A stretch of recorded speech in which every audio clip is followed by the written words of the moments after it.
الرجيم بسم الله الرحمن الرحيم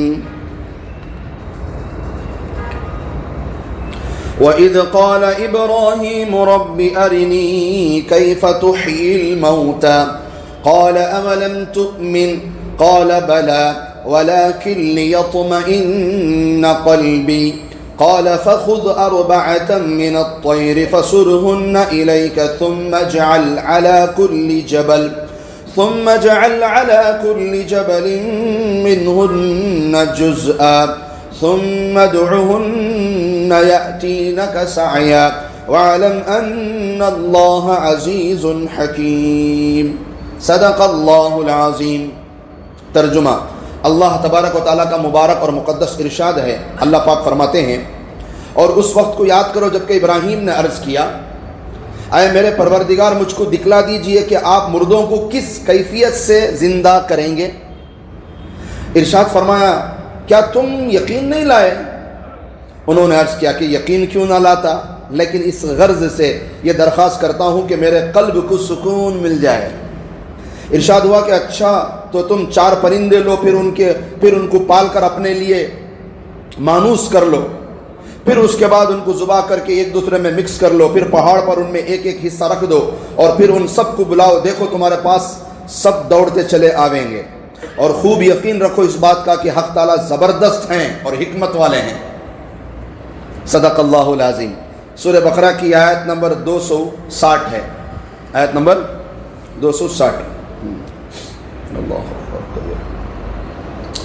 اس میں بھی حضرت ابراہیم علیہ السلام کا ایک قصہ ذکر کیا گیا ہے۔ ایک قصہ الحمدللہ ہم بارہا تفاسیر کے اندر تاخراتوں میں ہم نے سن رکھا ہوگا۔ حضرت ابراہیم علیہ السلام نے سوال کیا،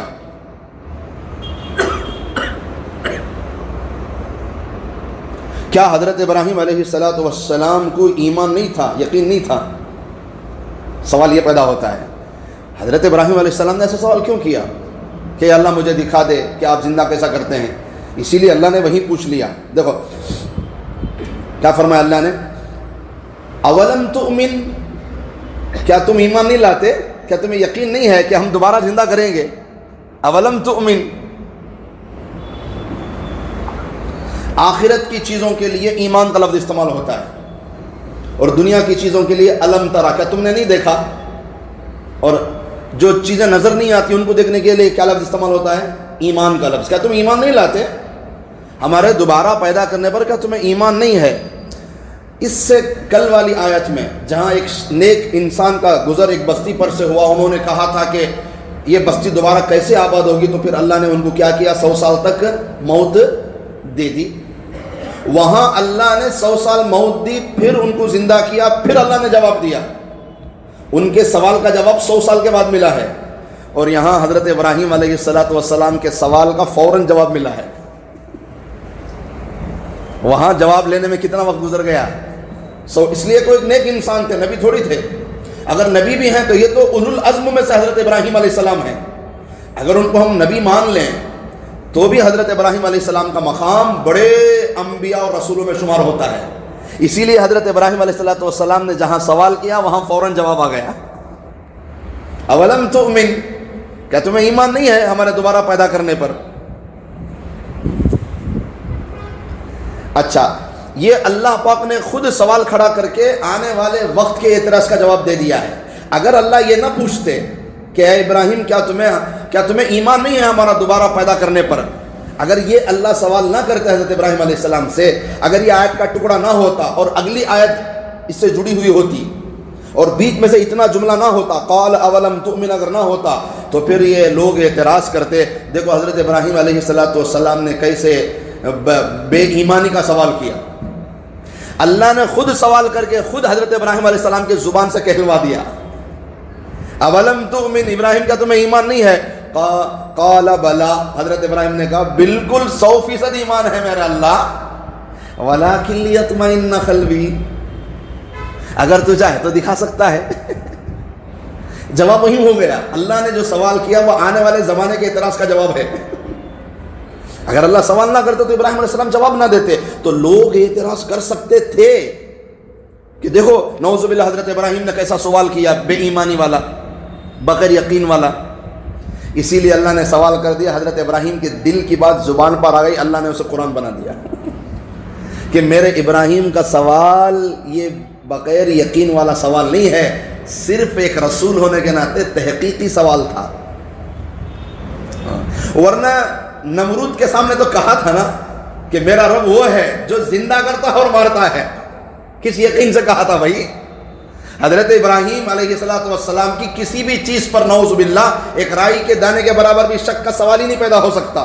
جب نمرود کے سامنے کھڑے ہو کر ڈٹ کر پورے سسٹم کے سامنے، پوری دنیا کے بادشاہ کے سامنے یہ کہہ سکتے ہیں کہ میرا اللہ وہ ہے جو زندہ کرتا ہے اور مارتا ہے، تو کہ حضرت ابراہیم کو ایمان نہیں ہے؟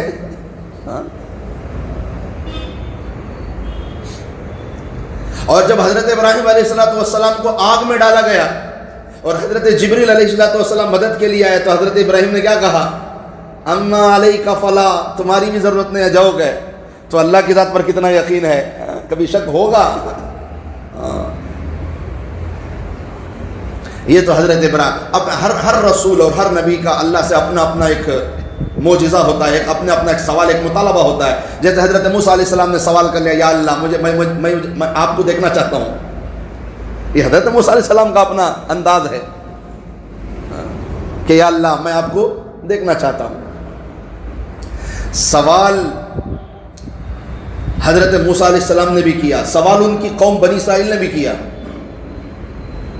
سوال یہاں حضرت ابراہیم علیہ السلام بھی کر رہے ہیں، سوال کافر بادشاہوں نے بھی کیا ہے. فرق کیا ہے سوال میں؟ کافروں کا جو سوال ہوتا تھا وہ اناد کی وجہ سے، تکبر کی وجہ سے، گھمنڈ کی وجہ سے، اعتراض کی وجہ سے. کافروں اور مشرکوں کا جو سوال ہوتا تھا وہ نعوذ باللہ شک کی وجہ سے ہوتا تھا. اور حضرات انبیاء کا جو سوال، یا اللہ میں آپ کو دیکھنا چاہتا ہوں، حضرت موسیٰ علیہ السلام کا اور حضرت ابراہیم علیہ السلام کا، یا اللہ مجھے دکھا دے ایک مرتبہ. یہ جو سوال ہیں یہ عاجزی والے ہیں، انکساری والے ہیں، محبت بھرے سوال ہیں. اور یہ اللہ سے تحقیق کرنے والے سوال ہیں کہ اللہ اگر آپ چاہیں تو یہ دکھا سکتے ہیں، آپ کے لیے کوئی مشکل کام نہیں. اس لیے اللہ نے بعض کافروں کے سوال کو رد کیا، اس لیے کہ وہاں کفر ہے، شرک ہے. اور یہاں حضرت انبیاء کے سوال کو پورا کیا. کیوں؟ اس لیے کہ ان کے سوال میں عاجزی ہوتی ہے. جس کے سوال میں عاجزی ہوتی ہے اللہ اس کے سوال کو رد نہیں کرتے. یقین اتنا رکھو اور دعا جب بھی مانگو یقین سے مانگو. جب بھی آپ کو دعا مانگنا ہے اللہ سے، یہ نہیں کہ بھئی میں مانگ رہا ہوں ملتا کہ نہیں. دینے والا اللہ ہے. تمہیں دینے کے لیے اللہ کو کہیں اور سے لینے کی ضرورت نہیں ہے.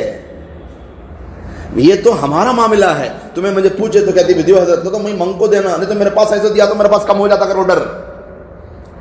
اگر میں میرے پاس جو ہے وہ دیا تو کم ہو جاتا ہے، نہیں ہے تو میں منگ کو دینا. اس وجہ سے میں تمہارے سے ناراض ہوتا ہوں، تمہیں میرے سے سوال کرے تو. مگر اللہ سے آپ جتنا بھی سوال کریں گے اللہ کو دینے کے لیے کہیں اور سے لینے کی ضرورت نہیں ہے. جب کہیں اور سے لینے کی ضرورت نہیں ہے، جب اللہ کے خزانے میں کمی نہیں ہو سکتی تو پھر اللہ کو دینے میں کیا حرج ہے؟ اسی لیے اللہ فرماتے ہیں ساری انسانیت بھی اگر گناہوں میں ڈوب جائے، اگر اللہ چاہے تو معاف کر دیں گے. کیوں؟ اللہ کو کوئی فرق ہی نہیں پڑتا. تمہارے گناہوں کی وجہ سے اللہ کو کوئی فرق نہیں پڑتا. معاف وہ نہ کرے جسے فرق پڑتا ہے. جسے کوئی فرق نہیں پڑتا اسے معاف کرنے میں کیا حرج ہے؟ سبحان اللہ. تو اللہ سے مانگنا ہے، کوئی بھی چیز ہو اللہ سے. یہ نہیں کہ میں ہی مانگ رہا ہوں مجھے ملتا کہ نہیں. دینے والا اللہ ہے. دینے والا. اپنے آپ کو اتنا نیک نہ سمجھو کہ میں بڑا نیک ہوں. میرے عزیزوں یہ ہماری نیکی نہیں ہے جو میں آپ کی اور آپ میری عزت کر رہے ہیں. یہ تو اللہ کا پردہ ہے جو ہمارے ایک دوسرے کے گناہ ایک دوسرے کو نظر نہیں آ رہے ہیں. اگر اللہ کا پردہ ہٹ جائے تو کون نیک کون بد، کون کس کی قدر کرے کون کس کی عزت کرے. یہ تو اللہ کا پردہ ہے ہمارے درمیان میں ایک دوسرے کے، جو ہمارے عیبوں پر پڑا ہوا ہے. کس بات کی نیکی کا گھمنڈ کرو گے؟ کتنے بڑے اللہ ہمارے رحیم ہیں، کریم ہیں کہ ہر ایک دوسرے کے درمیان میں اللہ نے پردہ ڈالا ہے. یہ پردہ اصل ہے. ہم کوئی نیک نہیں ہیں، ہم کوئی صوفی نہیں ہیں. تو حضرت ابراہیم علیہ السلام نے بھی سوال کیا ہو، غیروں نے بھی سوال کیا ہو، سوال میں فرق ہے۔ حضرات انبیاء کا جو سوال ہے وہ عاجزی والا، انکساری والا۔ اسی طرح کا ایک واقعہ بھی، حضرت علی رضی اللہ تعالیٰ عنہ بھی بیٹھے تھے اور صحابہ بھی تھے، اور آپ صلی اللہ علیہ وسلم بھی تشریف فرما تھے۔ تو حضرت علی نے عرض کیا، عزت مآب صلی اللہ علیہ وسلم، مجھے اللہ کی ذات پر بہت یقین ہے۔ نبی نے پوچھا کیا تمہیں جنت پر یقین ہے؟ ہاں بالکل یقین ہے نبی جی جنت پر، جبکہ میں نے جنت کو دیکھا نہیں۔ پھر نبی نے پوچھ لیا علی کیا جہنم پر تمہیں یقین ہے؟ کہا بالکل 100% جہنم پر یقین ہے، جبکہ میں نے جہنم کو بھی نہیں دیکھا۔ میزان عمل، وہ ترازو جس میں آپ کے نامہ عمل تلتے ہیں، کیا آپ کو اس پر یقین ہے؟ تو حضرت علی نے عرض کیا ہے نبی جی بالکل یقین ہے، جبکہ میں نے ترازو کو بھی نہیں دیکھا، میزان عمل کو بھی نہیں دیکھا۔ کیا تمہیں یقین ہے جنت کے غلمان، جنت کی حوروں کا؟ بالکل یقین ہے، جبکہ میں نے نہیں دیکھا۔ یہاں تک کہ حضرت علی نے عرض کیا ہے نبی جی آپ کی باتیں سن کر مجھے اتنا یقین ہے ان چیزوں پر، جنت نہیں دیکھی، جہنم نہیں دیکھی، مگر اللہ اب اگر مجھے پردہ ہٹا کر بھی دکھا دے جنت اور جہنم تو بھی مجھے کوئی خاص فرق نہیں پڑتا، اس لیے کہ تمہاری بات پر مجھے زیادہ یقین ہے۔ اتنا یقین میں کر چکا ہوں کہ میں دیکھ کر کوئی تعجب نہیں کروں گا، مجھے یقین پہلے سے ہے۔ کیا یقین تھا! تو کوئی اعتراض کرنے والوں نے کیا جب حضرت علی کا یقین اتنا مضبوط ہے تو پھر حضرت ابراہیم علیہ السلام کئی کو سوال کرے، مردیاں کو زندہ کرو کر کو دکھا، کئی کو سوال کرے کہ حضرت ابراہیم کو یقین نہیں تھا نعوذ باللہ علیہ الصلوۃ والسلام۔ تو میرے عزیز علماء فرماتے ہیں یہ ایک اطمینان ہوتا ہے عام مومنین کا، یہ ایک اطمینان ہوتا ہے ہمارے پیارے نبی کے پیارے صحابہ کا، اور یہ ایک اطمینان قلب ہوتا ہے رسولوں کا۔ جو حضرت علی کا اطمینان قلب ہے وہ صحابہ والا ہے، اور حضرت ابراہیم علیہ السلام والا جو اطمینان قلب ہے وہ رسولوں والا اطمینان قلب ہے۔ ہر ایک کا اپنا اپنا مقام ہے۔ جیسے تقوی کے 3 درجے، تیسرا درجہ تقوی کا یہ ہے کہ بندے سے گناہ ہو جائیں اور اللہ سے توبہ کر لے، یہ آخری تیسرا درجہ ہے کہ بندے سے گناہ ہوتے ہیں مگر وہ فوراً توبہ کر لیتا ہے، اللہ کی طرف رجوع کرتا ہے۔ دوسرا مقام تقوی کا کیا ہے کہ بندے سے کبیرہ گناہ نہیں ہوتے، بندے سے کبیرہ گناہ نہیں ہوتے۔ اور پہلا درجہ یہ ہے کہ اس کے نہ کبیرہ گناہ ہوتے ہیں نہ صغیرہ گناہ ہوتے ہیں، یہ پہلے درجے کا تقویٰ ہے۔ جیسے تقوی میں فرق ہے اسی طرح اطمینان قلب میں بھی فرق ہے۔ رسولوں کا اطمینان بڑا، صحابہ کا اطمینان 2 نمبر پر، اور عام مومنین کا 3 نمبر پر اطمینان ہے۔ اور حضرت ابراہیم علیہ السلام اپنے درجے کا اطمینان چاہتے ہیں کہ یا اللہ مجھے یقین تو ہے، اسی لیے تو میں نے نمرود کے سامنے کہا کہ میرا رب زندہ کرتا ہے اور مارتا ہے، مگر میں دیکھنا چاہتا ہوں، یوں ہی مجھے دکھا دیں تاکہ آنے والی قیامت تک امت کو پتہ چل جائے کہ میرا اللہ زندہ کرنے پر قادر ہے، آنے والی امت بھی جان جائے گی۔ بخاری شریف کی روایت ہے، آپ صلی اللہ علیہ وسلم نے فرمایا کہ حضرت ابراہیم نے جو سوال کیا اس سوال کا ہمیں بھی پورا حق ہے۔ اگر ابراہیم نہ کرتے تو ہم سوال کر لیتے اللہ سے، یہ اگر ابراہیم علیہ السلام سوال نہ کر لیتے تو یہ سوال کیا کر لیتے؟ ہم کر لیتے۔ ان سے زیادہ ہمیں جاننے کا حق ہے، وہ تو پہلے ہی الحمدللہ پورے یقین والے تھے۔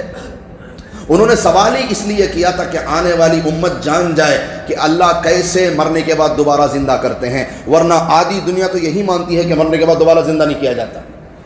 سوال یہی ہے نا مسئلہ، سمجھیں آپ بات کو۔ وَإِذْ قَالَ إِبْرَاهِيمُ رَبِّ أَرِنِي كَيْفَ تُحْيِي الْمَوْتَى، اور اس وقت کو یاد کرو جب حضرت ابراہیم علیہ السلام نے عرض کیا کہ اے میرے اللہ، اے میرے پروردگار، اے میرے خدا، مجھ کو دکھلا دیجئے کہ آپ مردوں کو کس کیفیت سے زندہ کریں گے آئندہ قیامت میں، سور پھونکے جانے پر کیسے زندہ کریں گے آپ؟ قال اولم تؤمن، اللہ نے فرمایا کیا تمہیں ابراہیم ایمان نہیں ہے، ایقان نہیں ہے، یقین نہیں ہے؟ قال بلا، بالکل کدی نہیں، ہمیں اس کے لیے لفظ بلا استعمال ہوتا ہے، ایک نام بھی ہے ہوں کرو کو خالی، اس میں وہ تدم نہیں ہے، سمجھ میں آنے بات؟ یہ جیسے کہ یس کر کو بولتی ہیں تمہیں، اور ایک کیا آتا ہے انگریزی میں؟ شور، یہ بھی لفظ استعمال ہوتا ہے۔ ایسا جملہ انگریزی میں جو بالکل شک اس میں رتی بھی نہ ہو، تو وہ لفظ یہ ہے بلا عربی کے اندر 100% ایک رتی بھی اس میں گنجائش نہیں دوسرے چیز کی. قال بلا ولیکن لیطمئن قلبی، اے میرے اللہ مجھے یقین تو پورا ہے، ایمان تو پورا ہے، مگر اللہ اگر آپ چاہیں تو میرے دل کے اطمینان کو اور تھوڑا بڑھا دیں. الخبر لیس کالمشاہدہ والمعاینہ عربی محاورہ ہے. کیا فرماتے ہیں کہ بات تو بات ہوتی ہے اور دیکھنا الگ ہوتا ہے. ایک سننا اور ایک دیکھنا، اور دیکھنے والا جو علم ہے یہ طاقتور ہوتا ہے. جو سنی ہوئی بات ہے یہ اس سے زیادہ دیکھنے والی بات زیادہ طاقتور ہوتی ہے. الخبر لیس کالمشاہدہ، سنی ہوئی بات مشاہدے کی طرح نہیں ہو سکتی. مشاہدہ تو مشاہدہ ہے، دیکھنا تو دیکھنا ہے. ہم نے تو سنا ہے یا اللہ، مگر دکھا دے اور زیادہ یقین پیدا ہو جائے مجھے. قال فخذ اربعة من الطير، تو حضرت ابراہیم علیہ السلام کو اللہ نے حکم دیا کہ 4 پرندے، طیر کہتے ہیں اڑنے والے، پرندوں کے نام نہیں ہے، لفظ طیر آیا ہے، اور طیر کہتے ہیں اڑنے والے کو. طائرہ، پلین کو طائرہ کہا جاتا ہے عربی میں، اس لیے کہ وہ ہوا میں اڑتی ہے.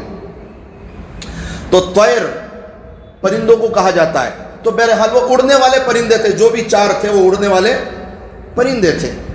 اب دیکھو اگر اللہ چاہتے تو 4 پیر والے جانوروں کو بھی لے سکتے تھے کہ بھی 4 جانور ایسے لے لو جو 4 پیر والے ہیں، یا پھر یہ بول سکتے تھے کہ 4 کیڑے مکوڑے بھی اٹھا لو، یہ بھی ہو سکتا تھا. بے شمار مخلوق ہے نا اللہ کی، مگر اللہ پرندے کئی کو بولے اس لیے کہ سمجھانے والے اللہ جس کی سب سے بڑی شان ہے، اور سوال کرنے والے رسول بھی سب سے بڑے ہیں، اولو العزم میں سے ایک رسول ہیں.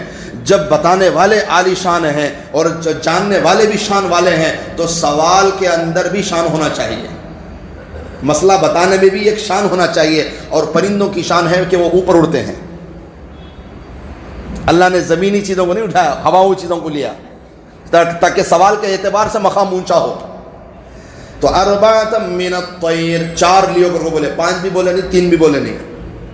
پہلے تو عدد کا سوال ہی بیکار ہے. اب یہاں 3 رہتے تو میں بولتے تھے 4 کیوں نہیں سو کر کو، 5 رہتے تو بولتے 6 کیوں نہیں سو کرتے تھے. عدد پر سوال فضول ہے، بیکار ہے. کہتے مرغی کے 2 ٹانگا کی وہ 1 کی نہیں سو، یہ کرتے تھے بھی وہ بولتے تھے 2 کی وہ نہیں کہتے تھے تمہیں. تو عدد پر سوال فضول ہے. تو بہرحال پھر بھی سمجھانے کے لیے مفسرین نے کتابوں میں لکھا ہے کہ یہاں اللہ پاک نے جو 4 پرندوں کا ذکر کیا اس لیے تاکہ انسان کو اللہ نے 4 اہم چیزوں سے پیدا کیا ہے، آگ، ہوا، پانی اور کیا ہے، دھواں. تو 4 عناصر سے اللہ نے کسے پیدا کیا ہے؟ انسان کو پیدا کیا ہے. اس لیے اللہ نے کہا کہ 4 پرندے لو. یہ بھی ہو سکتا ہے. اربعۃ من الطیر، 4 پرندے لے لو. اچھا، تو مفسرین نے تحقیق کر کے لکھا ہے ہو سکتا ہے اس میں ایک مور ہو، مرغ ہو، کبوتر ہو، اور پھر اس کے علاوہ کوا. کبوتر کے علاوہ بعض لوگوں نے بعض پرندے کا ذکر کیا ہے. تو بہرحال کوئی 4 پرندے تھے جو اڑنے والے تھے. تو 4 کے 4 لے لو. اچھا، فَصُرْهُنَّ إِلَيْكَ ثُمَّ اجْعَلْ عَلَى كُلِّ جَبَلٍ، ارشاد ہوا کہ اچھا تو تم 4 پرندے لو، پھر ان کو پال کر اپنے لیے مانوس کر لو. پہلے کیا کر لیا؟ ان کو اچھا پالو. کیوں؟ کوئی بھی پرندے کو آپ کوئی بھی جانور کو پالیں گے وہ آپ کے وہ مالک سے مانوس ہو جاتا ہے، جان پہچان ہو جاتے ہیں، تعارف ہو جاتا ہے، پھر اس کی آواز دینے پر وہ دیکھتا بھی ہے اور دوڑتا بھی ہے. تو میرے عزیزوں، تو یوں اللہ کا حکم ہوا کہ 4 پرندے لو اور 4 پرندوں کو پال کر مانوس کر لو، ایسے کہ آپ اگر پکاریں، آواز دیں تو وہ آپ کی آواز پر آ سکے. تو حضرت ابراہیم علیہ السلام نے 4 پرندے لیے اور پھر ان کو پال پوس کر تھوڑا بڑا کیا. ایسی مانوسیت ہو گئی کہ بلانے پر وہ پرندے اڑ کر آ کر حضرت ابراہیم علیہ السلام کے کھانوں پر بیٹھ جاتے تھے. اتنی مانوسیت ہو گئی. جب ہو گئی تو پھر اللہ نے فرمایا فَصُرْهُنَّ إِلَيْكَ، اب ان 4 کو ذبح کر دو اور ان کے ٹکڑے ٹکڑے کر کو ایک دوسرے میں مکس کر ڈالو. کوے کا گوشت ذرا مرغی میں، ذرا مور میں، ذرا باز میں، مرغی کا گوشت ذرا کوے میں، ذرا باز میں، ذرا مور میں، مور کا اس میں، اس میں 4 بھی کیا کر ڈالو؟ مکس کر ڈالو. 4 بھی مکس. سبحان اللہ. کیوں؟ حضرت ابراہیم علیہ السلام یہ جاننا چاہتے ہیں کہ قیامت میں کیسے زندہ کریں گے، قیامت میں کیسے زندہ کریں گے۔ اس کے لیے میرے عزیزوں، جن کو خبروں میں دفن کر دیا، بہت سے لوگ ایسے ہیں جو جانوروں کے شکار ہو جاتے ہیں، جو سمندروں میں ڈوب کر مر جاتے ہیں اور مچھلیوں کی غذا بن جاتے ہیں۔ بہت سے لوگ تو آج کل کی ٹیکنالوجی میں ایسے ایسے حادثے ہو جاتے ہیں کہ خیمہ بن جاتے ہیں، ہاتھ کو میت بھی نہیں آتی دفن کرنے کے لیے۔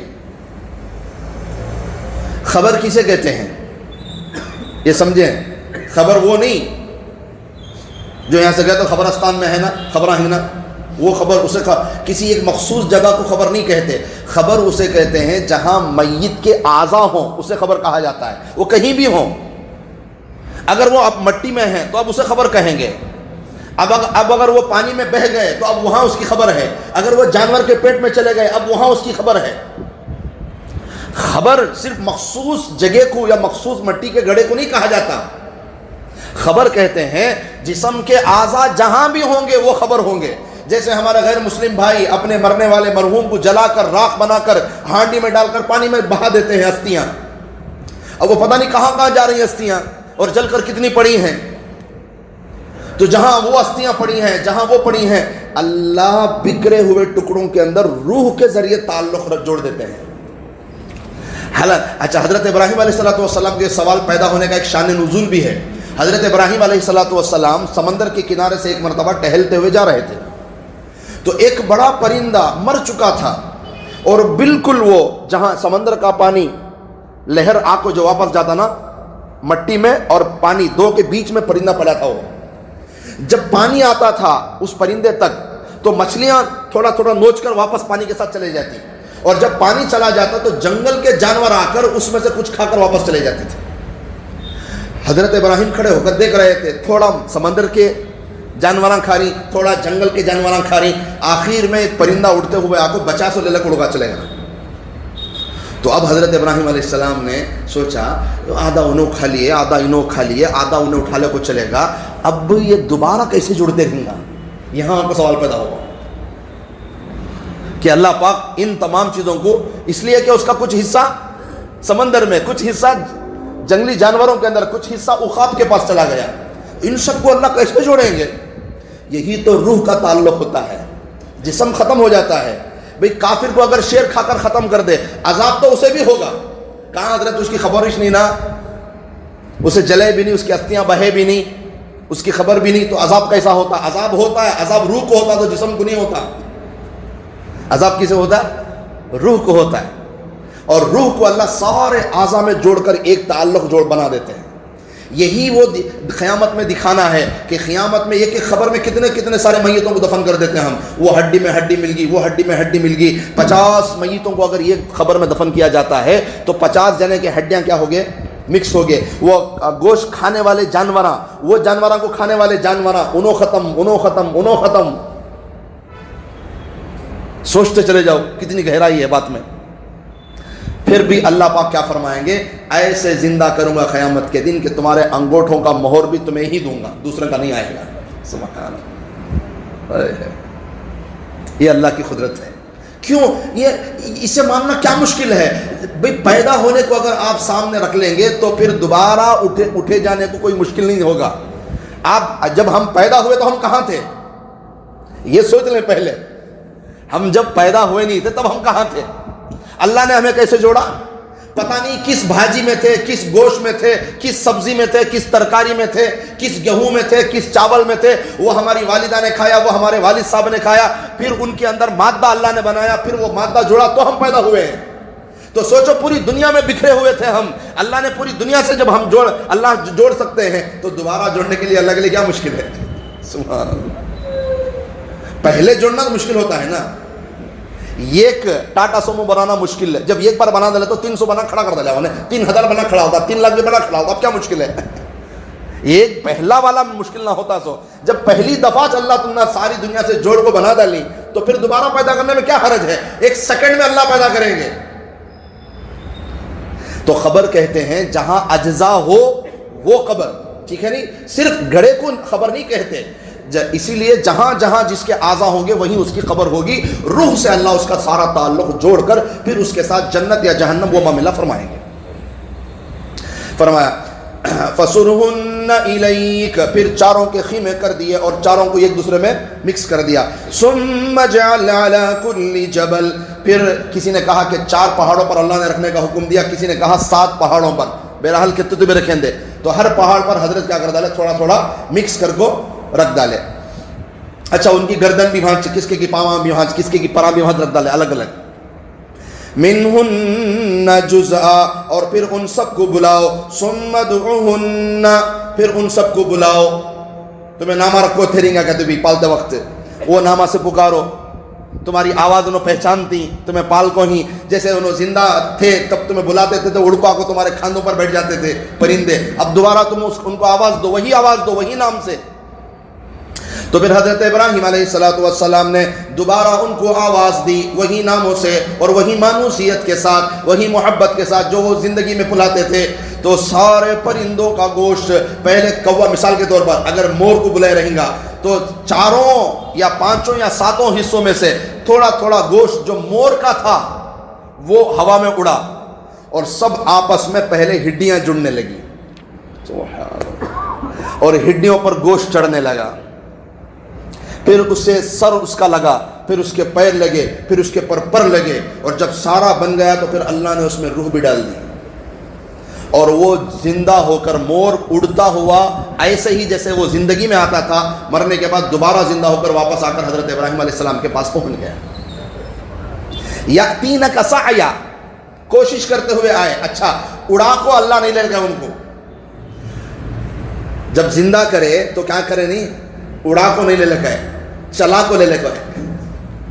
کیوں؟ اوپر اڑیا تو ہو سکتا ہے شاید دوسرا مکس ہو جائے گا انہیں، اوپر کوے بھی اڑتے رہتے نا، اب کوا اڑیا تو دوسرا کوا بھی آ جائے گا، شاید وہ اعتراض ہو سکتا ہے، وہ دماغ میں بات آ سکتی ہے انہیں اوپر اڑتے ہی انہیں کون کی دوسرا آ کریں گا اگر کو نہیں. اسی لیے 4 پرندوں کو اللہ نے زندہ کیا، مگر واپس بلایا کیسے؟ زمین پر رینگتے ہوئے.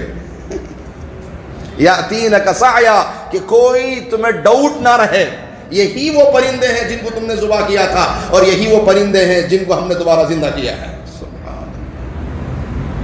وَاعْلَمْ أَنَّ اللَّهَ عَزِيزٌ حَكِيمٌ، بے شک جان لو اللہ تعالیٰ زبردست بھی ہیں اور حکمت والے بھی ہیں. تو میرے عزیزوں جب یہ آیتیں پڑھے نا تو دل سے کہو یا اللہ ہمیں بھی پورا یقین ہے آپ دوبارہ قیامت میں ہمیں زندہ کریں گے اور ساری انسانیت کو زندہ کریں گے، ساری مری ہوئی مخلوق کو اللہ دوبارہ زندہ کریں گے.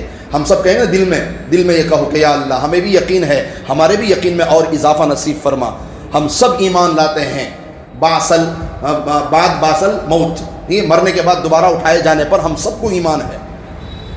تو جب بھی ایسی آیتیں آتی ہیں تو ہمیں بھی دل میں ایک مرتبہ دوہرا لینا چاہیے اپنے یقین کا، تاکہ اللہ تعالی ہمارے یقین کو موت تک برقرار رکھے، ثابت قدم رکھے. اللہ اکبر. ٹھیک ہے، صدق اللہ العظیم. الحمد للہ رب العالمین. اللہم صل علی سیدنا